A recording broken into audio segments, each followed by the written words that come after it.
Hi ಎಲ್ಲರಿಗೂ ಸುಬ್ಬು ಸವಿರುಚಿ YouTube ಚಾನಲ್ಗೆ ಸ್ವಾಗತ. ಇವತ್ತು ಈಸಿ ಆ್ಯಂಡ್ ಟೇಸ್ಟಿಯಾಗಿ ಹೇಗೆ ಚಿಕನ್ ಕಬಾಬ್ ಮಾಡೋದು ಅಂತ ತೋರಿಸ್ತಾ ಇದ್ದೀನಿ.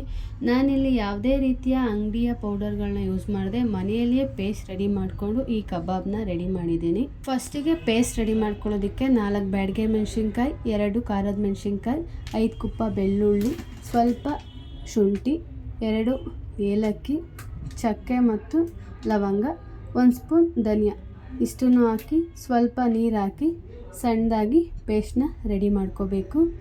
ಈ ರೀತಿ ಪೇಸ್ಟ್ ರೆಡಿ ಆದಮೇಲೆ ಒಂದು ಬಟ್ಲಿಗೆ ಪೇಸ್ಟ್ ಹಾಕಬೇಕು.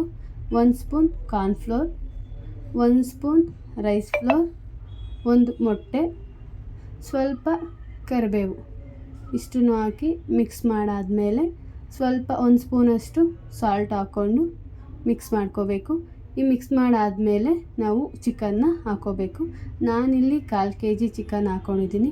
ಚಿಕನ್ ಹಾಕಿ ಸ್ವಲ್ಪ ನಿಂಬೆ ರಸನ ಹಾಕಿ ಒಂದು 15 ಮಿನಿಟ್ಸ್ ಮ್ಯಾರಿನೇಟ್ ಆಗಕ್ಕೆ ಬಿಡಬೇಕು. ಚೆನ್ನಾಗಿ ಮಿಕ್ಸ್ ಮಾಡಿ 15 ಮಿನಿಟ್ಸ್ ಮ್ಯಾರಿನೇಟ್ ಆಗಕ್ಕೆ ಬಿಟ್ಟರೆ ಕಬಾಬ್ ಚೆನ್ನಾಗಿ ಬರುತ್ತೆ. ಚಿಕನ್ ಮ್ಯಾರಿನೇಟ್ ಆದಮೇಲೆ ಒಲೆ ಮೇಲೆ ಬಾಣಲಿ ಇಟ್ಟು ಎಣ್ಣೆ ಹಾಕೋಬೇಕು. ಎಣ್ಣೆನ ಚೆನ್ನಾಗಿ ಕಾಯಿಸ್ಕೋಬೇಕು. ಎಣ್ಣೆ ಕಾದಿದೆಯಾ ಇಲ್ವಾ ಅಂತ ಚೆಕ್ ಮಾಡಿ ಆದಮೇಲೆ ಒಂದೊಂದೇ ಚಿಕನ್ ಪೀಸ್ನ ಎಣ್ಣೆಯಲ್ಲಿ ಹಾಕೋಬೇಕು. ಒಂದು 5 to 7 ಮಿನಿಟ್ಸ್ ಚಿಕನ್ನ ಎಣ್ಣೆಯಲ್ಲಿ ಚೆನ್ನಾಗಿ ಫ್ರೈ ಮಾಡ್ಕೋಬೇಕು.